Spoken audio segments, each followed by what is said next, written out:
Muy buenas a todos y bienvenidos a un nuevo episodio de The Hustle Podcast en el que revisamos lo que nos dijeron los insiders para el Deadline 2024.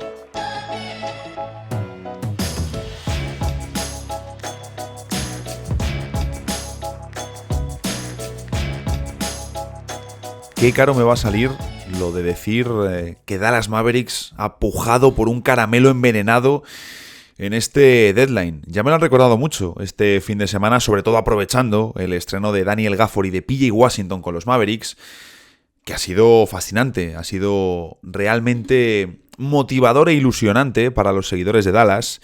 De hecho, Mike, ya mítico de este programa, me venía ahí siempre a rabiar, me viene un poco a rabiar. Yo creo que ya lo hace a veces solo para salir en los episodios. No es el único, Sergi Concha, Quique García, me han venido públicamente a recordar lo que dije. Bueno, realmente Quique García no lo ha hecho, pero seguro que lo ha pensado. Entonces con eso me sirve. Debo decir sobre este partido que yo mantengo lo que he dicho sobre las apuestas de Dallas. Que sí, que hay que convencer a Luka de renovar. Yo creo que a Luka le vas a convencer con el dinero que le vas a poner encima de la mesa. Luego él, si quiere salir, saldrá vía traspaso. Pero bueno, yo eso es lo que pienso. Por supuesto me puedo equivocar, faltaría más. Mantengo lo que dije de Dallas, de su apuesta, de que al final también es solo un partido. Y has jugado contra Oklahoma, que tiene un agujero terrible en la pintura. Ellos sí que tienen un agujero terrible en la pintura. Y que, bueno, en fin, que nos encanta sobrereaccionar en la NBA. Nos encanta sobrereaccionar en la primera semana. Ya sabéis que es la norma y un episodio fijo ya en este programa. Nos encanta sobrereaccionar al primer día de los nuevos fichajes, sobre todo si juegan bien. Si juegan mal no se habla tanto. Por ejemplo, Bojan Bogdanovic ha tenido un debut muy gris con los Knicks. Ha metido, creo que fue 3 de 11 en tiro. Bueno, pues un partido normal y corriente para un anotador, es decir, no todos los días vas a meter puntos, pero en esta cultura del highlight de la NBA parece que solo existes cuando juegas muy bien, ¿no? Todos los días hablamos del canastón de no sé quién, del movimiento de no sé cuál, de la última jugada viral, pero en muchas ocasiones es porque realmente, y de esto que voy a decir estoy convencido, muchas de las personas que lo están compartiendo no han visto el partido, pero simplemente están compartiendo la imagen porque te da retweets, te da likes, te da visualizaciones en Instagram. Que voy a decir una cosa, si tú te dedicas a esto, eres creador de contenido y estás todos los días posteando todo, oye, no es fácil, No es fácil. Yo de hecho es algo que no puedo hacer por tiempo, por repartir el tiempo, hay que saber también en qué inviertes tu tiempo y buscar ser eficiente. Pero el estar siempre ahí publicando cosas es una virtud que creo que en ocasiones se pasa por encima, aunque luego el valor de las cosas que te estén aportando no sea el más elevado. Luego hay otras cuentas, por supuesto, pero esa constancia, el estar ahí todos los días publicando contenido, aunque no hayas visto el partido, es algo que se asume como sencillo. No es sencillo, eso desde luego. Pero como os digo, aquí estoy divagando, tengo pendiente un día hablar de tema creadores de contenido, aunque ya de vez en cuando suelto mis ciertas críticas. Tenemos ahí un día pendiente. Eso sí que es un buen tema de conversación. Es un tema para un debate incluso. Es un tema de estos en el que cosas que se dicen en privado en algunos grupos y tal, luego en público no se dirían. Porque claro, hay ese rechazo a decir algo que le pueda sentar mal a alguien. Pero como os decía de Dallas, que me estoy yendo completamente por las ramas, Gafford me gusta. El problema de Gafford es que va a ser suplente. Se puede ver como un problema o como algo positivo, es decir, has gastado en una primera ronda en completar a la perfección tu pareja de pivots, es algo muy bueno. PJ Washington va a sumar, pero tengo más dudas de cara a playoffs, tengo más dudas. Aún así, estamos en una tónica en el oeste en el que tenemos muchos equipos que pueden caer en play-in o llegar hasta finales de conferencia. Y esto que estoy diciendo es una verdad como un templo. Ahora, por ejemplo, los Warriors vienen con una racha reciente de mejores resultados. Son 7, 8 partidos no más. Tenemos que ver cómo de sostenible es esto. También da para un episodio la mejora de los Warriors. Y de hecho, de no ser por el fichaje de Spencer Dinwiddie por los Lakers, hoy entrarían en la sección de estadísticas. He hecho, por cierto, un hilo en Twitter y un vídeo en TikTok y en Instagram sobre esta mejora de los Warriors. El hilo de Twitter es siempre más completo, tiene más información, más imágenes, etcétera, etcétera.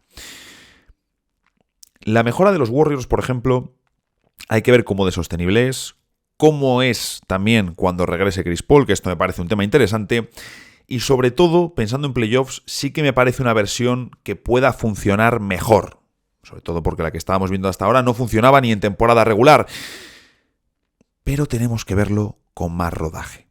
No quiero tampoco alzar el grito al cielo, pero quiero ver más a estos últimos Warriors, a los que están haciendo coincidir a Wiggins, Kuminga y Draymond Green, que era algo que en la cabeza de todos parecía lo más lógico a principio de temporada, pero que Steve Kerr y su staff se habían mostrado muy reacios a utilizar, sobre todo por la parte de Kuminga y de Wiggins, porque no jugaban bien juntos. Bueno, pues ahora el mejor tramo de la temporada de los Warriors, quitando el inicio de curso, está llegando precisamente por invertir en el trío Wiggins, Kuminga y Draymond, y darle a Kuminga un papel protagonista en ataque. Pero bueno, ¿qué vamos a hacer hoy en el episodio? Aparte de divagar y de rajar de la gente, vamos a revisar qué dijeron los insiders de Estados Unidos sobre el deadline de la NBA. Más que sobre el deadline, sobre potenciales movimientos e intereses de los equipos. ¿Cómo lo vamos a hacer? Pues con un Excel precioso de mi querido Alejandro Gaitán, que ya sabéis que recopila muchísima información y es uno de esos periodistas que sí que hace la de publicar contenido todos los días, y él no publica solo el highlight viral de no sé qué, no, él está allí todos los días publicando contenido, y eso es algo realmente complicado, es algo que merece su mención. Sea o no tu trabajo, da igual, es complicado de hacer. Él lo está haciendo y lo hace muy bien, lo hace mejor que otros que comparten contenido todos los días en redes sociales, incluido yo mismo, vaya. El caso, lo que os iba a decir, vamos a utilizar su Excel, desde aquí muchos besos para Gaitán, que debo decir, me inspiro mucho de mi compañero de Trasnochados para hacer episodios. Este es el segundo en pocas semanas en el que bebemos directamente de Alejandro Gaitán.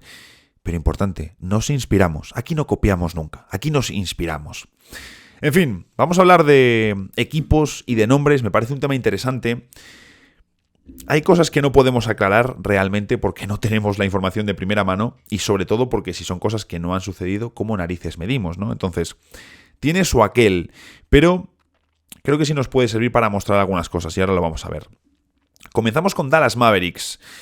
Jake L. Fisher, un periodista que va a salir bastante en este episodio, nos habló del interés de los Mavs en PJ Washington, Dorian Finney-Smith, Andrew Wiggins, Kyle Kuzma, Bobby Portis y Isaiah Stewart. Lo primero, Washington check. Esto es una victoria para el amigo Jake Fisher. Pero es que lo cierto es que también él nos habla de Kyle Kuzma. Y Kyle Kuzma estuvo muy cerca de llegar a los Mavericks, según nos cuenta Josh Robbins en The Athletic Insider de los Wizards. Y además, aparte de decirnos que Mavs y Wizards estuvieron muy cerca de cerrar el acuerdo, según Zach Lowe, Mavs, los Dallas Mavericks, ofrecían la primera ronda de 2027, pero los Wizards querían 2, y fue entonces cuando se rompió el acuerdo y Dallas llamó a Charlotte para ofrecer esa misma primera ronda por PJ Washington. Entonces tiene sentido, ya estamos hablando de que 2 de los 4 jugadores que nos comenta, uno de ellos ha llegado y el otro estuvo muy cerca de llegar, y el resto de jugadores tienen todos sentido. Oye, Bobby Portis y Stewart son interiores. Bueno, también se han hecho con Daniel Gafford. Es cierto que de Gafford no habló nadie. Y no me creo que ningún insider de Estados Unidos no supiese del interés de los Mavericks en Gafford. Por lo tanto, siempre está... Dice mucho lo que ellos cuentan y también dice mucho, obviamente ya a posteriori, lo que no cuentan. Porque vamos, más de uno lo sabría. ¿Qué más nos dijeron? Michael Scotto de Hoops Hype. Yo aquí siempre que pienso en Hoops Hype tiendo a pensar en fiable. Ya veréis por qué al final del episodio yo al menos tengo más dudas. Como os decía, es que me había apuntado Michael Scotto de Hoops Hype. Si es de Hoops Hype, es fiable. Hablaba de interés en Andre Drummond. Sabemos que media NBA ha preguntado por Andre Drummond y que Chicago fue quien decidió quedarse al jugador. O sea que esto me encaja perfectamente. Y aquí tenemos ya el primero que... Matt Moore, de Action Network. Uy, que ya me viene... Matt Moore de Action Network nos hablaba del interés en Miles Bridges. Aquí lo pongo en duda. Y lo pongo en duda porque Matt Moore fue el periodista que dijo que los Pelicans estaban abiertos a mover a Herb Jones. Algo que luego desmintió Mark Stein. Y que lo desmintió más de un periodista. Pero que ya te desmienta Mark Stein en su Substack, no es lo ideal siendo un periodista en Estados Unidos. En fin, bueno, también hubo un día que desmintió a Marca. En fin, ha hecho más cosas. Pero entiendo que eso tiene mucha más relevancia que lo haga para un periodista de Estados Unidos. Denver Nuggets es uno de los casos más difíciles porque ¿cómo narices mides las informaciones de los insiders de un equipo que luego no se ha movido? Caso más exagerado lo veremos luego con los Lakers. En fin, aquí nos hablaron, el New York Post nos habló de Royce O'Neal, que dices, ostras, es complicado de cuadrarlo, pero bueno, lo podían cuadrar. Y de hecho puede tener sentido. Es cierto que no es el perfil que más encaja, pero puede tener algo de sentido. Lo normal hubiese sido buscar antes un base. Pero puedes decir, oye, mira, por mucho que tengan a Peyton Watson, por mucho que siga Christian Braun, aunque no haya dado un paso adelante, quieren un alero veterano para playoffs como tenían a Jeff Green el año pasado. Bueno, oye, tiene sentido.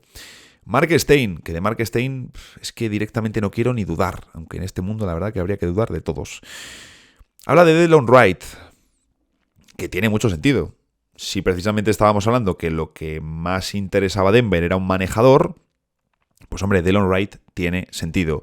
Claro que tú puedes estar interesado en muchos jugadores. Lo normal es que las franquicias tengan muy seguidos a muchos jugadores y que cuando se acerque el deadline sepas perfectamente a por qué jugador te puedes ir, a por qué jugador te puedes no ir, qué jugador es completamente irrealista, pero por el que tú estás interesado. Entonces, es compatible que estuviesen interés en Delon Wright y en Royce O'Neal. Luego Michael Scotto, otra vez, con Who's Hype, nos habla de Dorian Finney-Smith.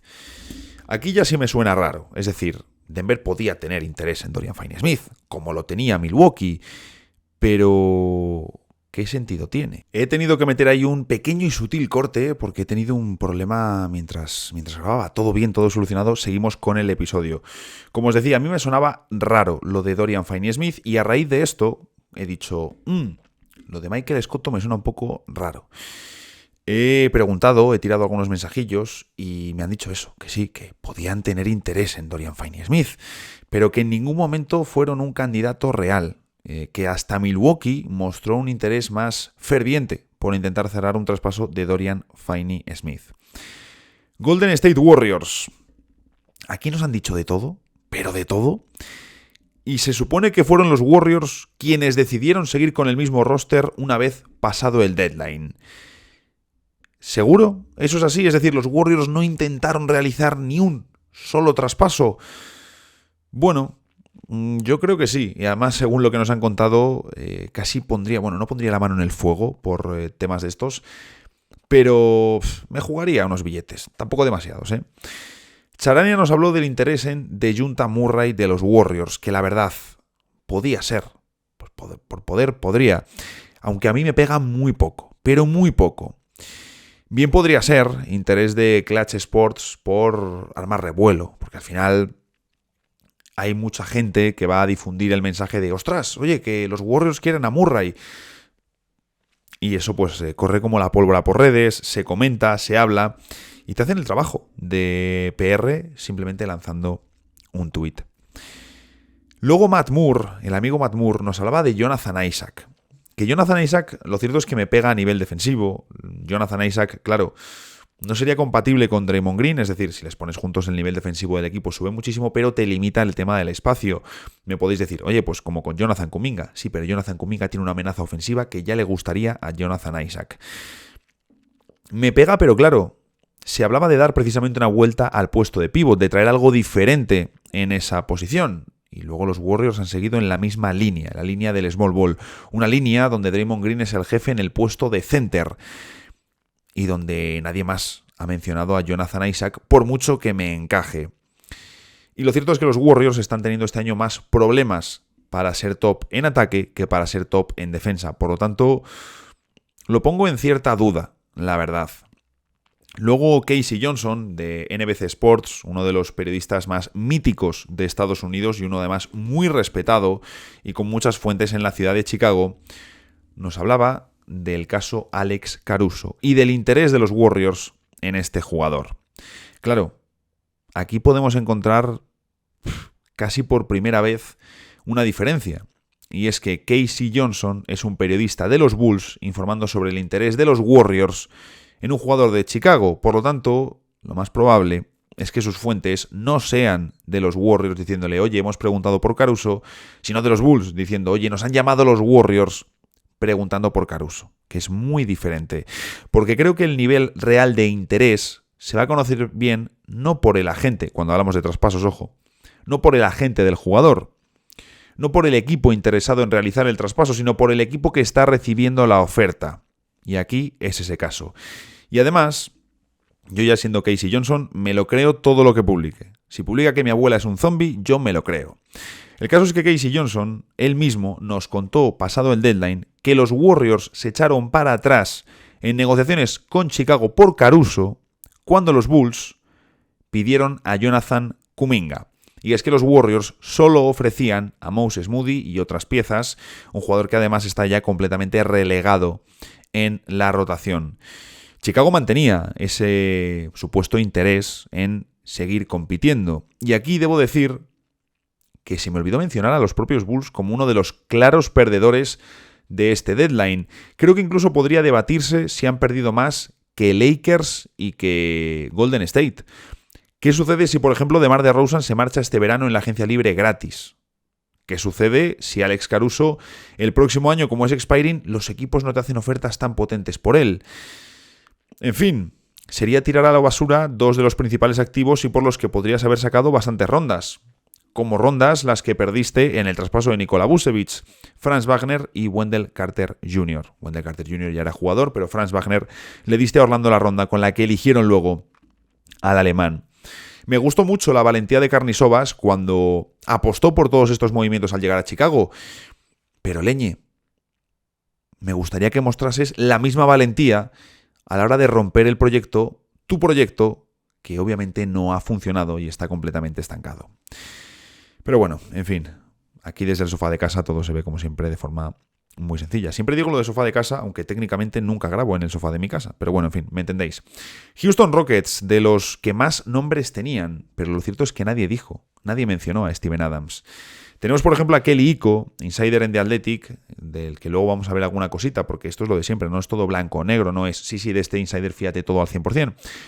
Hay algunos que sí, yo me fiaría prácticamente de todo lo que publican, pero siempre hay que saber de qué parte están condicionados. Y al final, si estás publicando este tipo de informaciones, lo normal es que incluso cuando la mayoría de veces publicas cosas que sean ciertas, en algún momento se van a cobrar esos favores que te han hecho antes.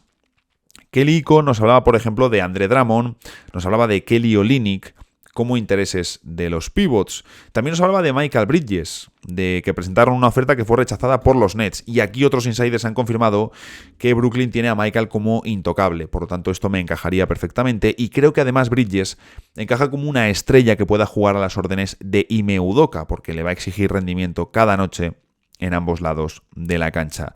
Sobre el tema del pivot, claro, en The Athletic publican el reportaje en el que hablan de que Houston quiere acelerar el proceso, de cómo ha sentado la llegada de Ime Udoka a la franquicia, de que quieren hacerse con un pivot que pueda tanto ser el suplente de Alperen Sengun como jugar a su lado. Y casualmente apenas tardan horas en cerrar el acuerdo por Steven Adams. Pues oye, perfectamente esto podía ser que tú sacas una lista con nombres que interesan de verdad a la franquicia, tú eres insider relacionado con la franquicia, te filtran esa información, tú haces un reportaje precioso sobre cómo ha sentado Udoka en la franquicia y tal, pero el verdadero fondo de ese artículo, también de paso, es agitar un poquito el avispero y ver si alguna franquicia llama, ofreciendo a su pivot, como pudo ser perfectamente el caso de Memphis, diciendo, oye, ¿queréis un pivot? Nosotros tenemos a Steven Adams. Así que esto me encajaría mucho, viendo que, como os digo, horas después de publicarse ese reportaje, se confirma el traspaso de Steven Adams a Houston Rockets.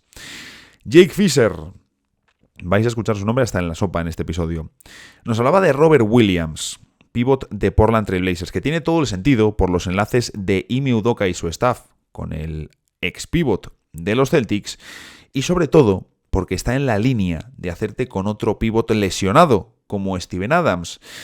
Así que Jake Fisher, la verdad que es un tío que empezó muy como meme, pero la verdad a mí me convence mucho.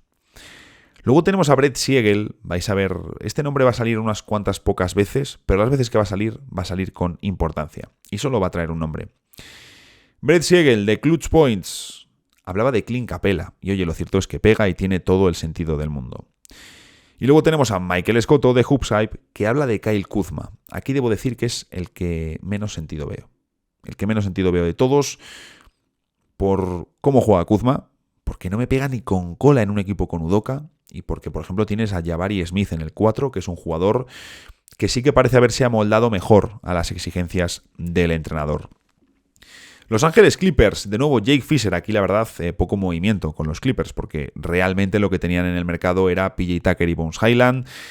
Podíamos hablar de posibles intereses, pero el único registrado como más en serio fue PJ Washington, y aún así se habla de que no se llegó a un punto de conversaciones reales. Aquí me pregunto cuál es la fuente, porque la verdad me choca el interés por PJ Washington. Por salarios lo podrías cuadrar. Si pones a Bones Highland, a PJ Tucker, lo puedes cuadrar. Pero claro, tienes que darle luego a lo mejor 2 segundas rondas al equipo de Charlotte Hornets. Pues hombre, ahí a mí ya me genera dudas. En fin, pero bueno, con los Clippers no ha habido mucho revuelo. Es cierto que tenían armas para moverse en el mercado, pero que finalmente han optado por quedarse quietos y la opción que más... Iba a decir la opción que más opciones tenía. El jugador que más opciones tenía de salir era PJ Tucker y desde luego no era una operación sencilla. Tenemos luego Lakers. Bueno, Lakers, aquí empieza la verdadera fiesta. Este episodio yo tenía pensado que fuese corto porque luego me voy a trabajar. Además, esta noche trabajo con la Super Bowl. Me toca ir allí para la oficina. Vamos a hacer ahí rollo fiesta con pizzas y todo. Va a ser, iba a decir de todo menos trabajar, pero sería mentir. El caso, Lakers. Aquí es auténtico festival. Chris Haynes nos informó de que se quedaban sin hacer nada en el deadline y que el objetivo ya iba a ser el de hacerse con una tercera estrella en verano, usando esas 3 primeras rondas que tendrán activas. Esto es una fuente directa de Lakers, es decir, él fue el primer periodista que comentó todo esto. Por lo tanto, nos lo creemos, y más sabiendo otras informaciones que ha publicado y las relaciones que tiene con jugadores de la liga. También nos habló del interés de Lakers en DeJounte Murray, que es algo que sabemos que se sucedió, que fue muy claro, y que si los Lakers no consiguieron cerrar ese acuerdo fue por la incapacidad de encontrar un tercer equipo que se llevase el contrato de D'Angelo Russell. Sam Amick, no confundir con Sam Amico, que suele hacer además publicaciones un poco extrañas en redes sociales. Nos hablaba de Zach LaVine, que tenía sentido cuando saltó la libre, cuando se hablaba de que sí o sí Zach LaVine iba a salir traspasado esa temporada. Pues bueno, hablar de Lakers ahí tenía sentido, porque si se habla de un jugador All-Star, sobre todo ofensivo, se le relaciona con los Lakers. Aunque luego no tenga sentido, analices su juego y digas, oye, los Lakers necesitan otra cosa, pero tiene sentido, son los Lakers y es una estrella disponible en el mercado. Jovan Buja, uno de los principales escritores y también, por supuesto, insider de Los Ángeles Lakers, nos habló de 2 nombres, de 2 aleros distintos, pero que tienen mucho sentido: Jeremy Grant y Dorian Finney-Smith. Claro, aquí volvemos a lo mismo. ¿Cómo mides a un equipo que no se ha movido? ¿Cómo mides las informaciones? Difícil hacerlo. Michael Scotto nos hablaba de Andre Drummond, que la verdad tiene sentido viendo cómo le han valorado y su pasado en la organización, y sabiendo que necesitabas otro pívot al lado de Anthony Davis, aunque a mí debo decir que esto es lo que más me ha sorprendido de los Lakers, que no se hayan hecho con un pívot en el cierre de mercado. Y luego Tyus Jones. Aquí coincide con Dan Boyke, que le voy a mencionar después. No me lo termino de creer, lo de Tyus Jones, la verdad. No es el refuerzo que necesitan los Lakers, y ahora veremos más cosas de Scotto y Tyus Jones. Aquí sorprendido de que no saliese el base de los Wizards, que terminará el contrato y veremos qué hace en verano. Espero que cualquier cosa menos quedarse en los Wizards. Brett Siegel, que ya le hemos mencionado antes, Clutch Point, le había mencionado que habló del interés de Houston en Clint Capela. Bueno, pues ¿de quién nos habla Siegel de interés para los Lakers? De Clint Capela. Ya veréis, tiene sentido en ambos, pero Clint Capela. Jake Fisher nos hablaba de Marcus Smart, que como os digo, me suele gustar la información que publica Fisher, pero esto de Smart me resulta extraño, porque no es el perfil que necesitaban los Lakers, pero aparte, ¿qué vas a hacer? ¿Mover a Russell para buscar un acuerdo de 3 bandas con Memphis para mover a Russell a un tercer equipo y hacerte con Smart? Me suena raro. me suena raro.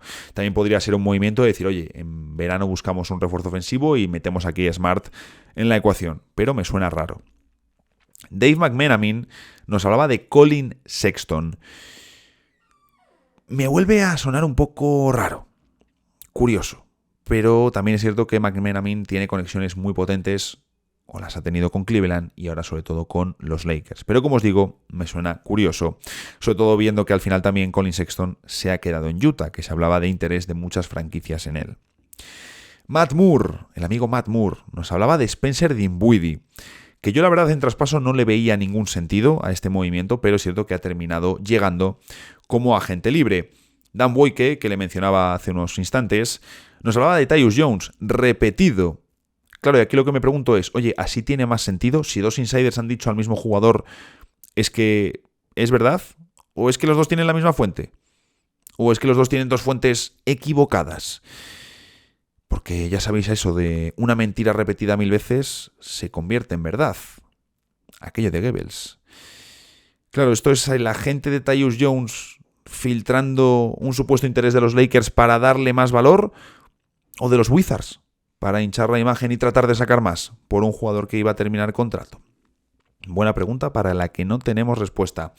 Memphis Grizzlies, Ian Begley nos hablaba de Quentin Grimes, que encaja, pero dices, oye, es el principal activo de los Knicks, si no te comes a Evan Fournier o algo así y envías a Luke Kennard y tal, no tiene ningún sentido. Oye, no me hubiese parecido descabellado, pero desde luego el acuerdo en el que los Knicks metieron a Quentin Grimes muchísimo más positivo que lo que hubiesen podido sacar de Memphis Grizzlies. Y luego, sobre todo, Michael Scotto nos habla de Killian Hayes. Esto me ha sorprendido, pero creo que vamos a poder comprobar si realmente Memphis tiene interés en Killian Hayes si deciden firmarle. Es posible que ya conozcáis el futuro de Killian Hayes cuando estéis escuchando este episodio, o también es posible que el futuro de Killian Hayes se conozca, pero como la verdad es un jugador bastante irrelevante en el mercado NBA, que no os hayáis enterado. Lo mismo no me he enterado ni yo cuando estoy grabando el episodio. Oklahoma City Thunder, desde el New York Post nos señalaban a Dorian Finney-Smith, que tiene sentido, pero si el precio era soltar una o más de una primera rondas, tiene sentido lo de irse a por Gordon Hayward. Han preferido un traspaso, digamos, más tranquilo, más convencional, sin soltar primeras rondas. Que, por cierto, han añadido a Bismack Biyombo. Muy necesario viendo el traje que le hizo Dallas el otro día en la pintura. Me cuesta entender por qué los Lakers nos han hecho con el jugador, salvo que sea por un motivo que no me sorprendería de que Christian Wood no estuviese muy contento con su rol y a ver si te va a liar encima un problema. Minnesota Timberwolves, el New York Post, y vaya, aquí repiten, nos hablan de interés de Royce O'Neal. ¡Qué casualidad! ¡Qué casualidad! Y aquí creo que tiene mucho sentido por lo que os decía antes de la regla de Chicago, Caruso y Casey Johnson. A mí, si de el New York Post me publica que Minnesota quiere a Royce O'Neal, me fío más que si Minnesota dice, que si un medio de Minnesota dice que los Timberwolves tienen interés en Royce O'Neal. Porque volvemos a lo de antes. ¿Qué es tener interés en un jugador? Milwaukee tenía interés en DeJounte Murray. Vale, fantástico. Yo tengo interés en salir con Megan Fox o con Esther Expósito. Fantástico, muy bien, campeón. Una palmadita y seguimos. En fin, como os digo, New York Post hablaba de Royce O'Neal. Michael Scotto hablaba de Delon Wright y de Dorian Finney-Smith. Dos jugadores que tienen sentido, sobre todo el primero, viendo lo que han terminado consiguiendo los Timberwolves. Y Jake Fisher nos hablaba de tres bases. Bones Highland, Tyus Jones y Monte Morris. Los tres encajan, los tres tienen sentido y además uno de ellos fue el que terminó llegando a la franquicia. Phoenix, otro de los casos más interesantes. Jake Fisher nos hablaba de PJ Tucker y de Miles Bridges. Vais a ver el nombre repetido de Miles Bridges con el amigo Fisher. Michael Scotto nos hablaba de Andre Drummond y de Isaac Okoro. Y Kelly Iko nos hablaba de Jason Tate. Esto ya fue desmentido por John Gambadoro. El New York Post. ¿De quién creéis que nos va a hablar el New York Post? Efectivamente, de Royce O'Neal, que se terminó dando, y de Dorian Finney-Smith. Bien, sobre estas informaciones a nivel general, Phoenix quiso hacerse con Miles Bridges y también tantearon la opción de PJ Tucker, pero estaban más interesados en firmarle tras buyout que realmente de hacer un traspaso por él, que ahí no había mucho interés. El Post acierta, porque al final también marcaron, por ejemplo, a O'Neal en Minnesota. No es el único equipo al que señalaron. Aquí siempre, por ejemplo, con el caso de Phoenix, hay un vocero oficial que es John Gambadoro, y lo cierto es que es el vocero oficial de varias franquicias porque se entera de todo lo relacionado con el deporte en Arizona. No, es que le utilizan cuando los Suns quieren sacar tal. Es el que acierta todo y el que está informado de todo. Desmiente lo de Kelly Iko por Jason Tate, que vais a ver su nombre repetido, y quizás es que Kelly Iko le pidió el agente de Jason Tate: oye, lo mismo queremos salir de Houston, a ver si me agitas un poco el avispero, o queremos que tenga más minutos en Houston, dispárame un poquito que hay equipos interesados en él, Phoenix, no sé quién, y te sale el vocero de los Suns a decir: no hay interés en Jason Tate, que bueno, pues tiene sentido. En fin, Portland Trail Blazers tenían interés sobre todo en sacar jugadores: Malcolm Brogdon, Jeremy Grant, Robert Williams, pero claro, el interés era señalado por insiders de otros equipos, que decían que esos otros equipos querían hacerse con los jugadores de Portland, no que Portland estuviese dispuesto a dar a estos jugadores. De hecho, en cuanto a la información, nos decían que, por ejemplo, Jeremy Grant no iba a salir de Portland, y así fue. Cerraron la puerta a Jeremy Grant, que por lo que nos han contado Jason Quick está muy cómodo en Portland, y también un Malcolm Brogdon al que quieren quedarse porque o al menos han querido quedarse ahora, porque es un impacto positivo como veterano en un equipo lleno de jóvenes. Y Joe Cronin, en un artículo de The Athletic, hemos podido leer cómo quiere precisamente veteranos alrededor de los jóvenes y dice estar contento con la dirección del equipo. Un artículo en el que también vienen a rajar bastante de Andre Ayton, el insider Quick, no Joe Cronin. Hubiese sido fantástico tener a Joe Cronin rajando de Ayton en un artículo.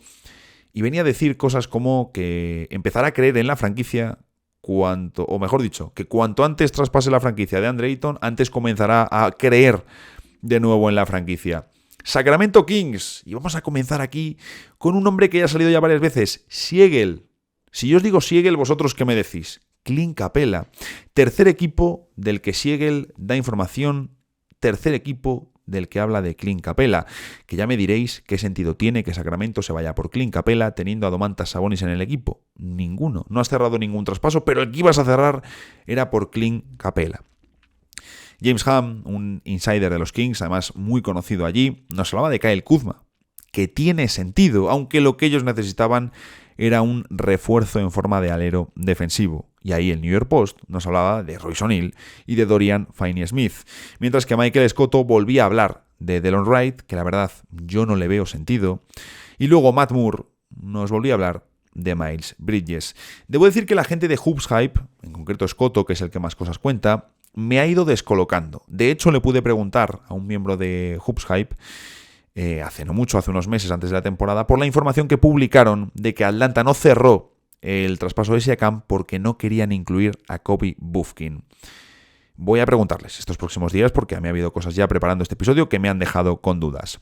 San Antonio Spurs. Aquí nos hablaba Charania del interés en DeJounte Murray, y Michael Scotto de nuevo del interés en Tyus Jones.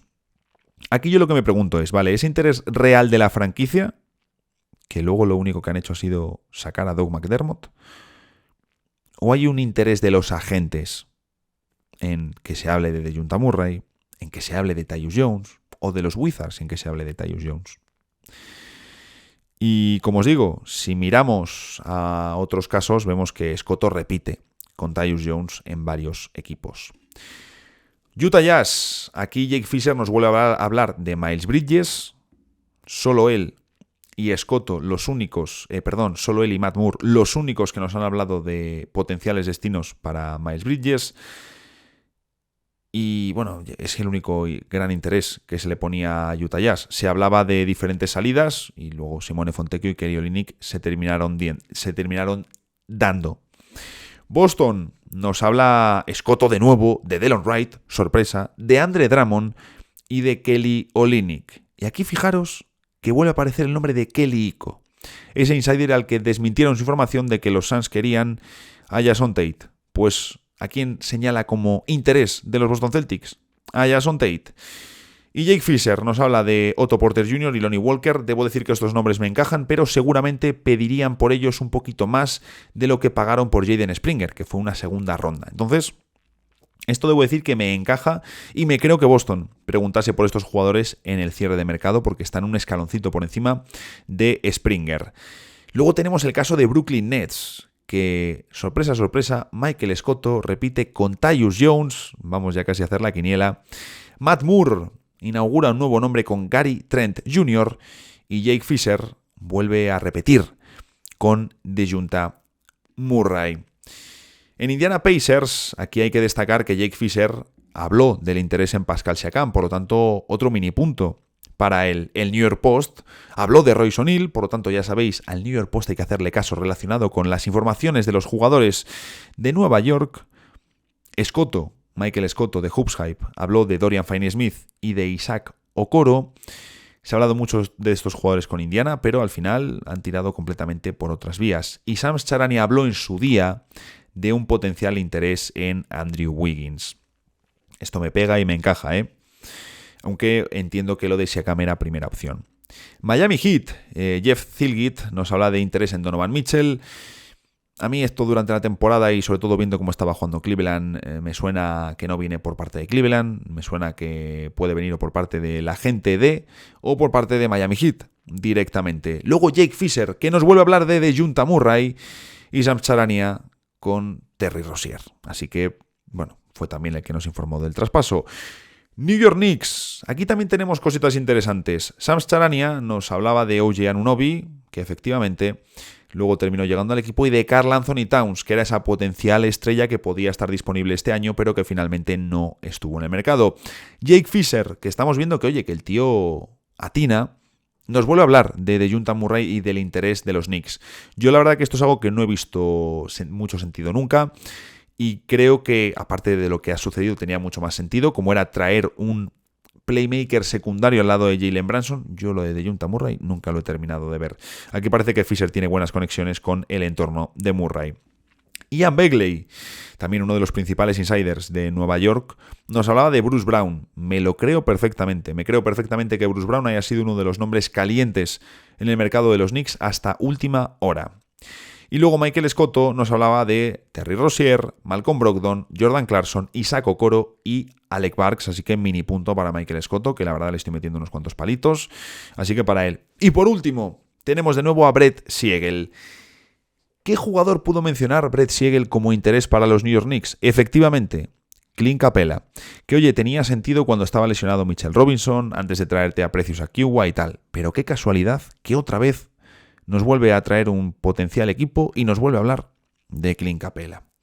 Milwaukee Bucks, que estaban interesados en todos y se acabaron trayendo a Patrick Beverley. Según Jake Fisher, estaban interesados en PJ Tucker, Andrew Wiggins y Marcus Smart. Según Mark Stein, en Dorian Finney-Smith, Alex Caruso, Matisse Thybulle y Grant Williams. Según Chris Haynes, aquí fue una información que nos coló de repente, interesados en DeJounte Murray. A mí esto me tienen que contar quién lo filtró, porque no le veo ningún puñetero sentido. Ya no al interés de Milwaukee en Murray, que no lo tiene, sino en general, no lo veo.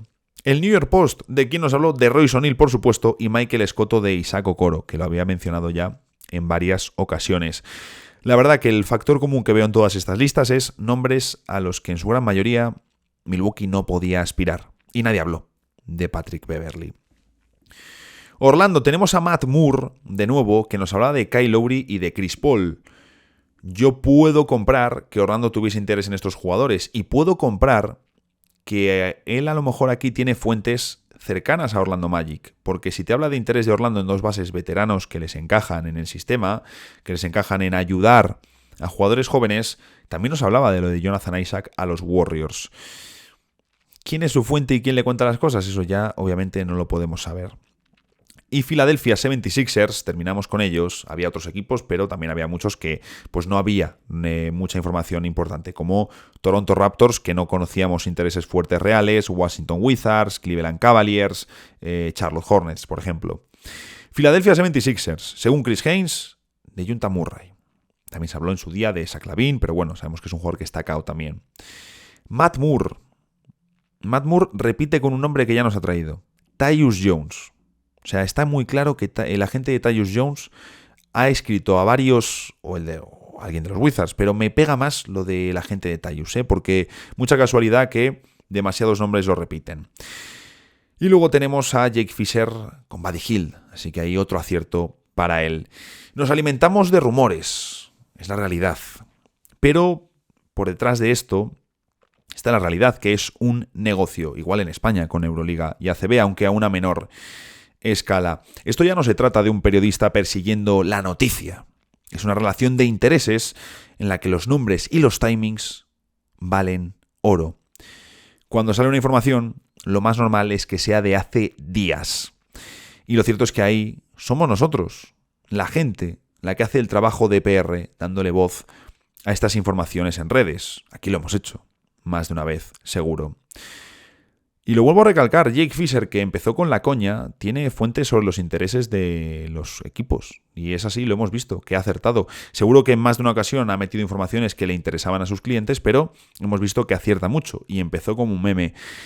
Hoops Hype y Michael Scotto, como os digo, me tienen un poco despistados. Evidentemente ha acertado, ha sacado cosas interesantes, comentó lo de Alec Burks, pero me tiene, como os digo, un poquito descolocado. Y siempre les he tenido como referencias. Y ahora, lo que sí que de momento, y hasta que nos demuestre lo contrario, al que de momento sí que ponemos más en duda es al amigo Matt Moore. De Matt Moore, dudamos.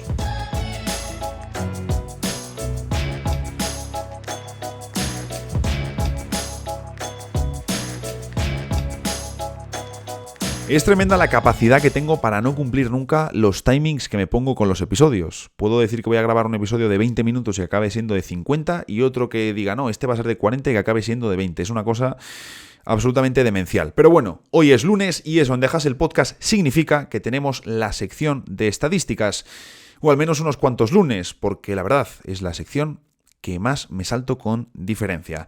Pero hoy el tema está muy claro, Spencer Dinwiddie y su fichaje por Los Ángeles Lakers. ¿Qué supone para el equipo? ¿Qué trae positivo? ¿Qué trae negativo? ¿Cuál es el encaje de Dinwiddie con LeBron? Etcétera, etcétera. Por si había alguna duda, la verdad, sobre el fichaje de Dinwiddie con los Lakers, que debemos decir, desde que supimos que le iban a cortar en Toronto, esto olía al 100% al que se iba a los Lakers. Pero si había alguna duda, y realmente opciones que encajasen eran poquitas, si había alguna duda, le vimos a Dinwiddie con Rob Pelinka en el segundo partido de los Lakers post-deadline. O sea, una cosa que ya pues venía a confirmarlo todo. Y D'Angelo Russell, por si fuese poco, en el postpartido vino a decir que, bueno, pues que les iban a, como refiriéndose a la afición, que les iba a encantar Dinwiddie y que dentro de poco le iban a conocer. O sea, que ya en el vestuario de los Lakers sabían perfectamente que Dinwiddie iba a firmar con ellos y Charania, horas después, lo confirmó en redes sociales.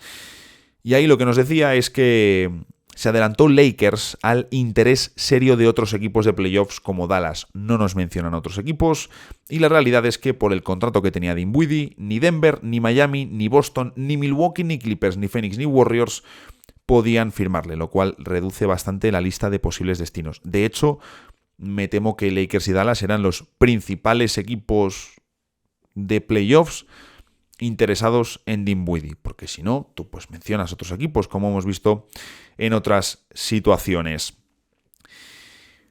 Aquí lo relevante de la información realmente no es eso, sino que los Lakers se lo llevaron porque le ofrecieron la oportunidad de un rol importante.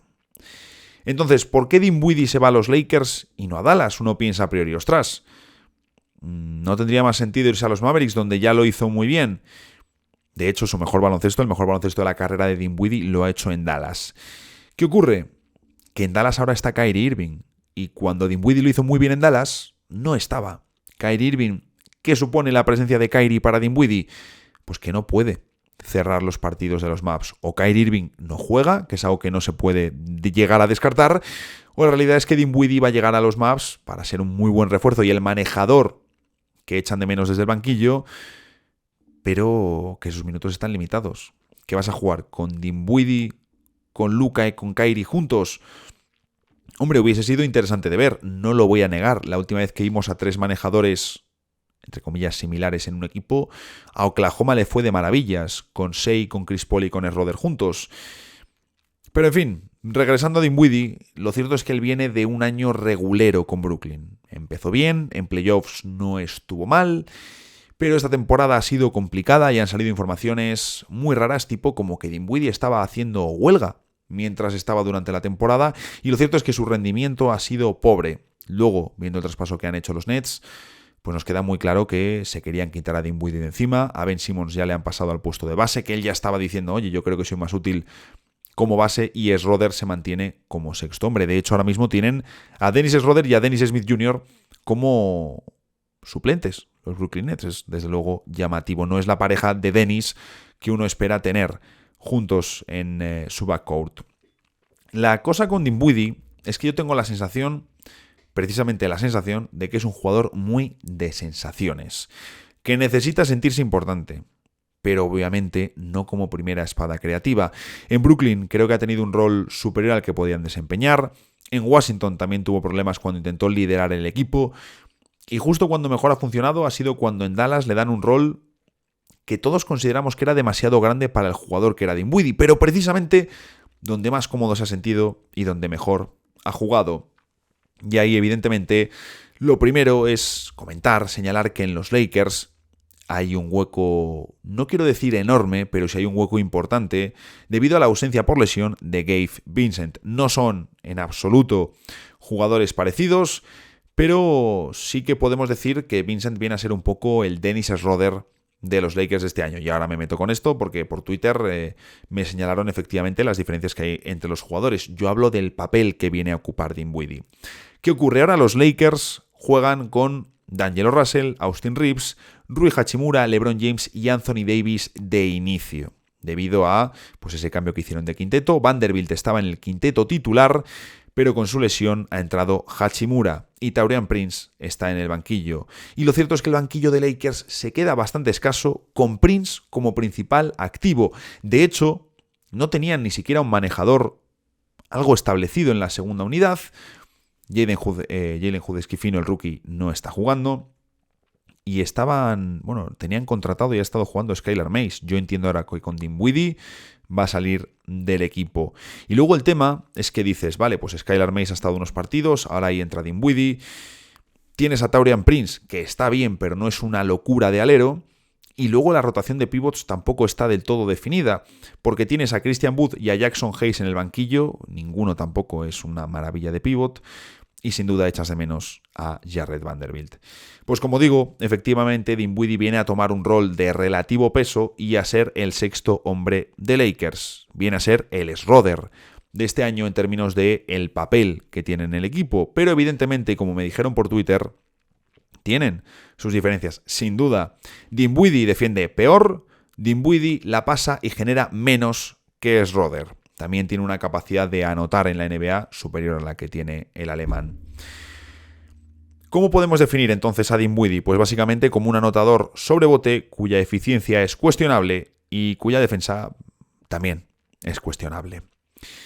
Alguno pensará, ostras, estás pintando muy feo a Spencer Dinwiddie. A ver, hace una cosa en concreto que es lo más difícil y lo que más se paga en el baloncesto, que es meter la pelota en el aro. Y aquí los Lakers pues necesitan ayuda. ¿Qué ocurre también? Que Dinwiddie amasa muchísimo la pelota, pero muchísimo la pelota. Lo que nos ha mostrado hasta ahora es que es un jugador que acapara en exceso el balón, pero que tampoco genera demasiado a los demás, porque Schroeder es bota-bota, pero sí que hemos visto una progresión en clave general para el resto. Dinwiddie ahí hasta ahora no nos ha enseñado, la verdad, que sea no ya un fuerte, sino que es que directamente no lo hace. Amasa, por ejemplo, la pelota más que Austin Reeves, pasándole menos y tirando peor, lo cual es problemático para encajar junto a otros jugadores. Y además Dinwiddie no es un buen tirador de tres, que además tira más sobre bote que en parado. Lo normal es que los jugadores registren peor acierto en triple sobre bote que en parado, como es el caso de Dinwiddie. Claro, juntas todas estas partes y dices, pues oye, lo mismo, hay problemas para encajar a Dinwiddie junto a LeBron James y que Spencer Dinwiddie pueda estar en quintetos que cierren partidos. Efectivamente. Y precisamente sería del interés de Dinwiddie poder cerrar partidos en los Lakers para elevar su valor y ya en verano intentar pillar un buen contrato. Pero hay un aspecto que puede salvar esto. Y es que Dinwiddie tire más en parado de lo que ha hecho nunca hasta ahora en su carrera.